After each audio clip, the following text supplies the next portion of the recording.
The writings of Fretheric and Wiljo. My name is Fretheric, also known as OERA LINDA, which means over the linden. In Ljodwadia, I have been chosen as Asga. Ljodwadia is a new village within the ring dike of the fortress Ljodwadia, whose name has fallen into disrepute. Much has happened during my life. I wrote a lot about it, but later, many things were told to me. I want to write a history about some of them in honor of the good people and to the shame of the bad ones. In my youth, complaints were heard everywhere. The bad times had arrived. Freya had left us. She had withheld her guardian maidens because idols were found within our borders. I was curious to see those idols. In our neighborhood, there was an old lady always lamenting about the bad times. I approached her, and she took me to the fortress. An old man asked me if I could read and write. No, I said. Then you must learn first, he said, otherwise, it cannot be shown to you. I went to the writer every day to learn. 8 years later, I heard that our fortress maiden had committed adultery, and some burghers had betrayed with the Magi. Discord arose. Children turned against their parents. Good people were secretly murdered. The old lady who revealed everything was found dead in a ditch. My father, who was a judge, wanted to avenge her. He was murdered in his house at night. 3 years later, the Magi became lord without a fight. The sapmen remained devout. All good people fled to them. My mother died. Now, I did the same as the others. The Magi elevated himself through his cunning. But Eartha would show him that she could not allow Magi or idols into the sacred womb from which she bore Freya. Like a wild horse shakes its mane after throwing its rider to the ground, Eartha shook her woods and mountains. Rivers spread over the fields. The sea boiled. Mountains spewed fire into the clouds, and what they had spat out, the clouds hurled back to the earth. At the beginning of Arnamund, harvest month, the earth tilted northward and sank further and further. In the Wolvenmund, winter month, the low marshes of Friesland were buried under the sea. The woods containing idols were lifted and became playthings of the winds. The next year, frost came in the Hardamund, January, and covered old Friesland with an ice field. In Selamund, February, a north wind with a storm came, carrying mountains of ice and stones. When the spring tide came, the earth lifted. The ice melted away. It ebbed, and the woods with idols floated to the sea. In the Win or Minamund, May, everyone who dared returned home. I came with a girl to the fortress Ludgard. What a sad sight.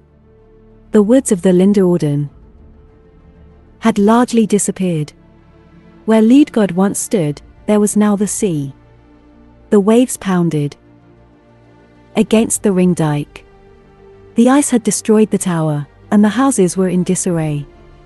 On the slope of the dike, I found a stone with the writer's name engraved. That was a landmark for me. As it had happened with our fortress, so it had happened with the others.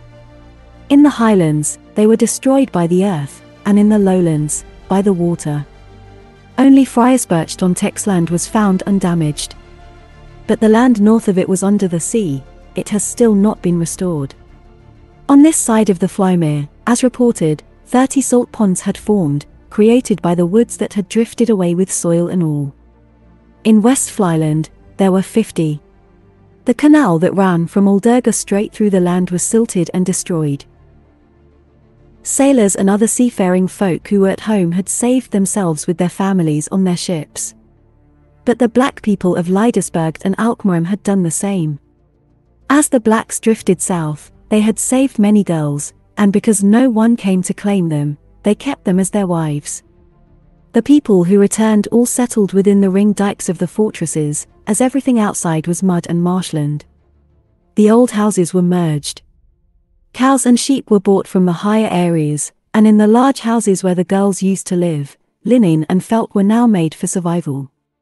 This happened 1888 years after Atlant had sunk.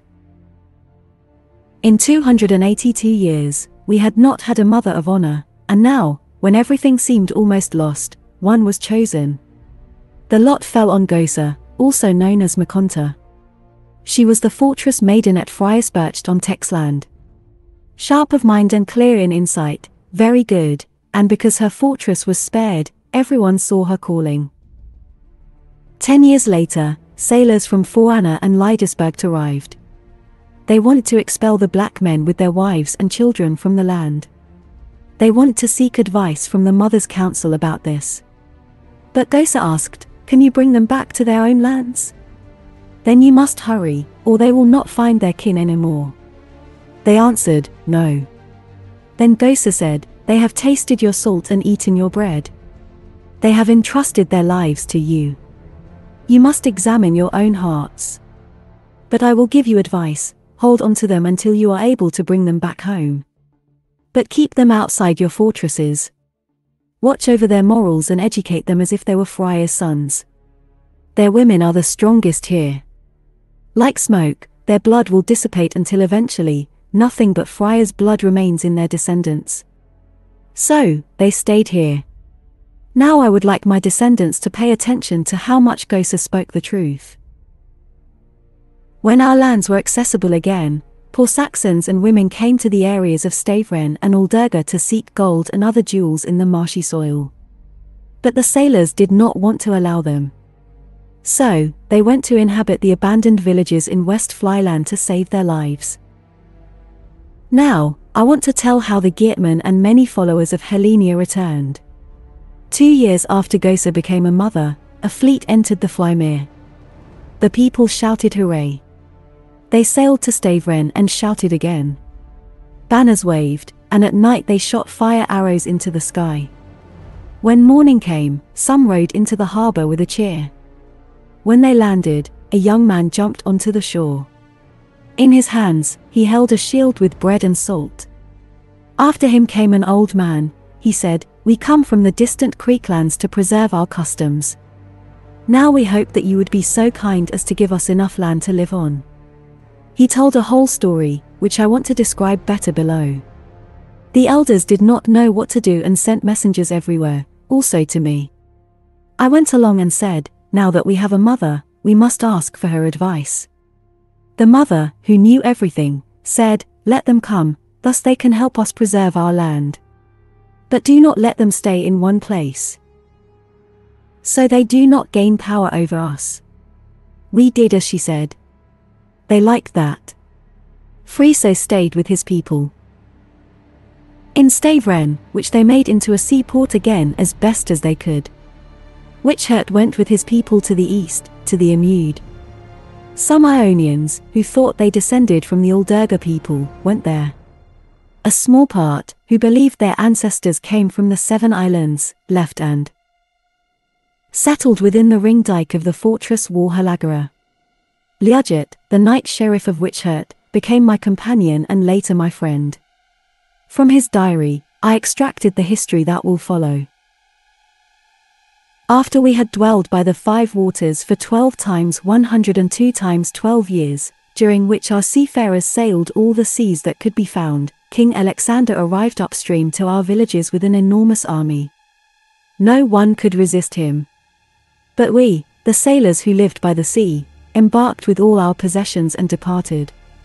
When Alexander learned that such a large fleet had escaped him, he became furious and swore that he would set all the villages on fire if we did not return. Witchhurt was lying sick in bed. When Alexander heard that, he waited until he recovered. Then he came to him and spoke very kindly but deceived as he had done before. Witchhurt replied, "O greatest of kings, we sailors come from everywhere, we have heard of your great deeds.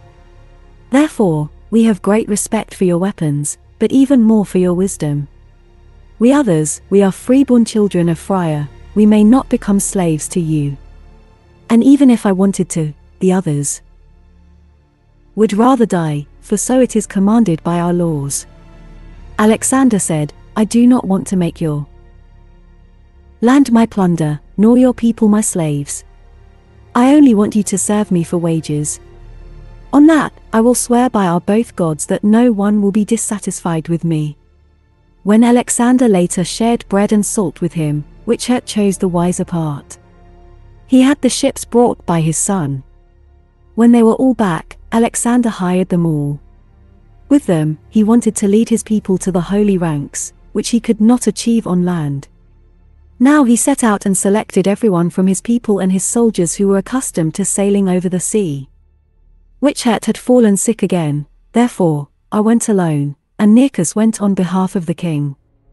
The journey ended without benefit because the Ionians were always at odds with the Phoenicians, so Nearchus could not master it himself. Meanwhile, the king had not been idle. He had ordered his soldiers to cut down trees and make planks. With the help of our carpenters, he made ships from them. Now he wanted to become a sea king himself and sail up the Ganges with his entire army. But the soldiers from the mountainous region were afraid of the sea. When they heard they had to go along, they set fire to the carpentry sheds. This caused our entire village to go up in flames. At first, we thought that Alexander had ordered it, and everyone was ready to choose the sea. But Alexander was furious. He wanted the soldiers to be killed by his own people. But Nearchus, who was not only his first prince but also his friend, advised him to do something else. Now he pretended to believe that it had happened accidentally. But he did not dare to resume his journey. Now he wanted to return, but before he did that, he had to investigate who was guilty.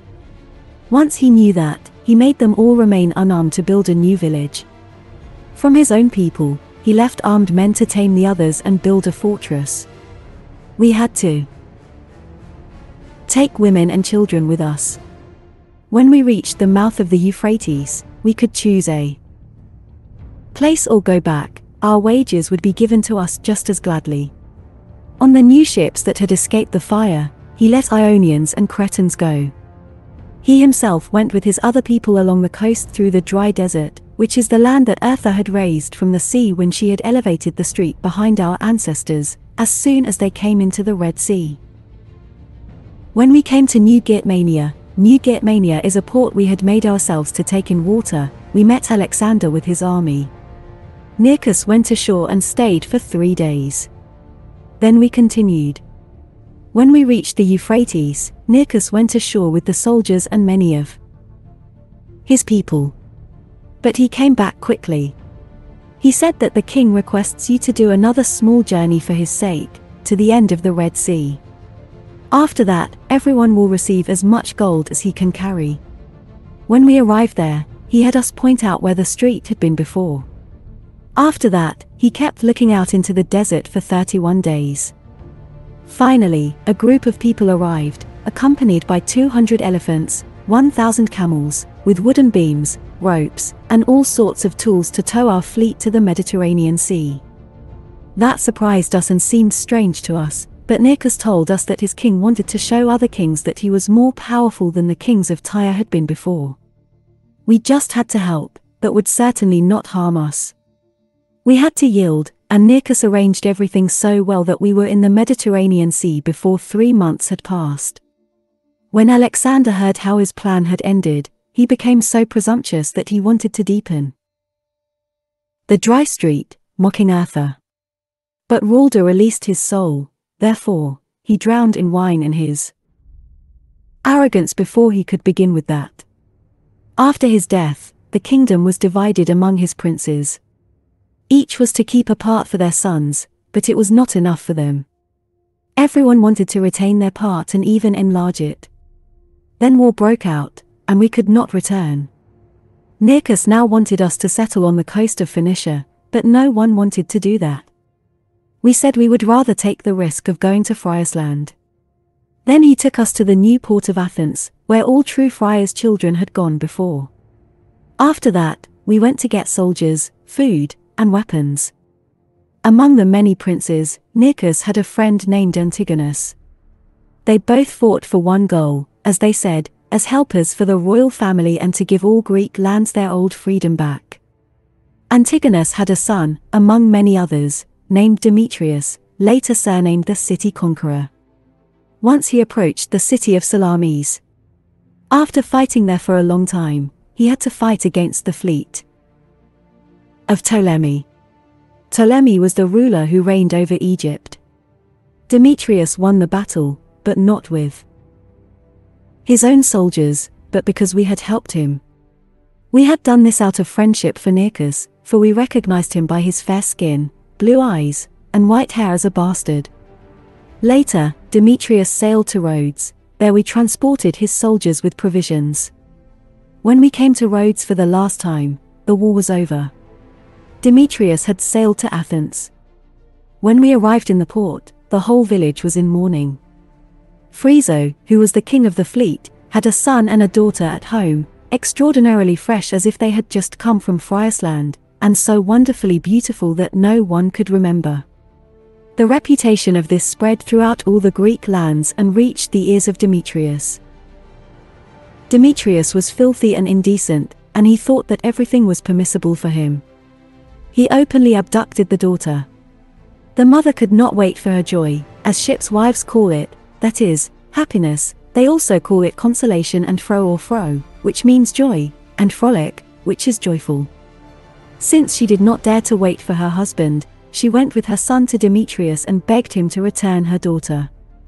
But when Demetrius saw her son, he had him brought to his court and treated him as he had done with his sister. To the mother, he sent a bag full of gold, but she threw it into the sea. When she returned home, she became insane and walked the streets, crying, "Have you not seen my children? Woe is me! Let me seek refuge with you, for my husband wants to kill me because I lost his children." When Demetrius heard that Phryso was back home, he sent a messenger to him, saying that he had taken his children to elevate them to a high status and to reward him for his services. But Phryso, who was proud and stern, sent a messenger with a letter to his children urging them to comply with Demetrius because he wished them well. However, the messenger had another letter with poison, and he commanded them to take it, for, he said, "Your body is defiled according to your wish, that will not be charged against you, but if you defile your soul, you will never come to Valhalla, your souls will then wander over the earth, never to see the light, like bats and owls, you will hide in your dens during the day and come out at night, crying and lamenting on our graves, because Freya must turn her head away from you." The children did as their father had instructed them. Demetrius had their bodies thrown into the sea, and it was told to the people that they had fled. Now Phryso wanted to sail to Friesland with all the men, where he had been before, but most did not want to do that.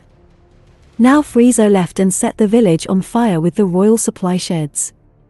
Now no one could or dared to stay, and all were glad to be out. Except for women and children, we had left everything behind, but we were loaded with food and war material. Phryso had not yet found peace. When we reached the old harbor, he went away with his bold men and unexpectedly set fire to the ships he could reach with his arrows.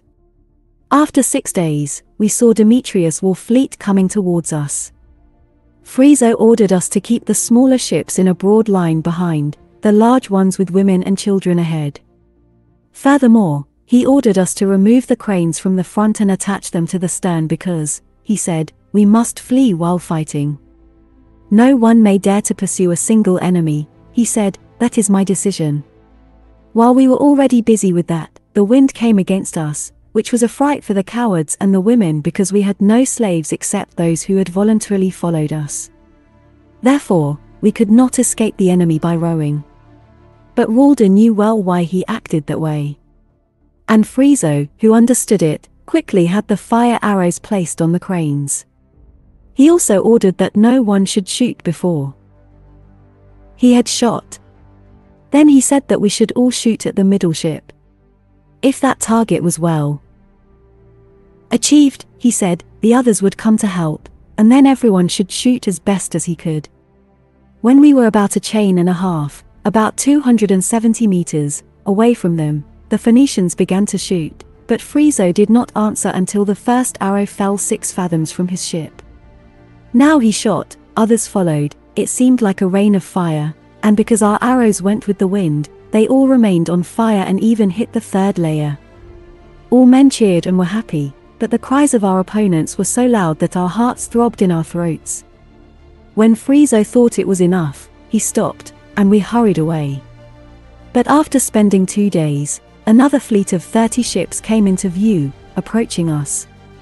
Friezo had us prepare again, but the others would send a light sloop with rowers ahead. Their envoys begged on behalf of all if they could sail with us. They were Ionians. Through Demetrius, they had been violently sent to the old harbor.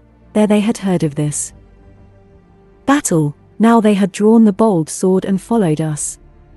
Friezo, who had sailed a lot with Ionians, said yes, but Richard, our king, said no.